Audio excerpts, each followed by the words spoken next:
The offshore business world has been under the spotlight this week. UK Prime Minister David Cameron wants to create a public register that gives the true ownership of companies, and he's asked all the Crown dependencies to do the same.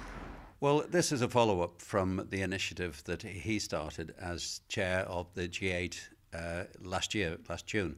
And it follows on really from the meeting we had at Downing Street around about that time, where Mr Cameron asked for the Crown dependencies and the overseas territories to consider the establishment of a public registry of beneficial ownership.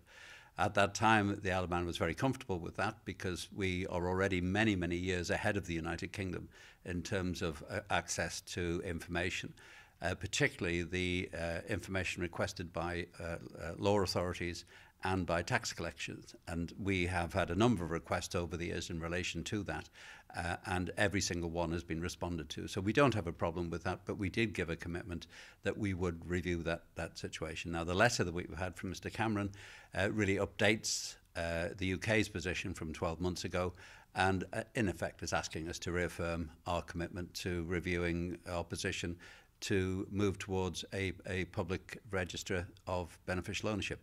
That consultation work is due to start in the next few weeks. The business community will be consulted on it, and at that point we will make a decision whether or not to make any changes. The important thing, though, the really key issue in the letter, which Mr Cameron referred to 12 months ago and again this time, is that one country on its own cannot resolve this issue. It has to be a truly global initiative. Every country, and that's every major country, it's not just the UK, it's not the Isle of Man, it's the European Union, it's the US, it's China, it's the Asian countries. Everybody has to sign up to this, otherwise it's not going to work, because all it's going to do is move the more dodgy business from one jurisdiction to another, and that is not going to help anyone. That's it, because there's a big difference, isn't there, between a public register and making this information available to the authorities. So would that put companies off from coming here if we had one? Yeah, well, Mr Cameron was very, very clear in his first letter, quite specific. He makes reference to the information being made available to law enforcement officers and tax collectors. That's exactly what the Isle of Man's position has been for the last 12 years. We regulate our company service providers, our trust service providers. The United Kingdom don't.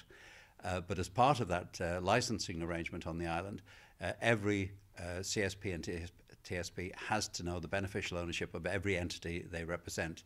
And on request, the regulator can have access to that information. So the workings of what Mr Cameron is trying to achieve already exist in the Isle of Man. They don't in any shape or form in the United Kingdom at this stage. The only difference is that our register is not a public one. It's one which is accessible by those various bodies that Mr Cameron referred to in the first instance. And Mr Cameron, in the UK proposals, is already recommending a number of carve-outs in areas. So it's already starting to water down the original proposal. So before the Isle of Man makes any final decision on this, obviously we have to consult our own people, but we clearly also need to see real tangible progress in the larger countries so that we know what in fact is evolving as a genuine international standard.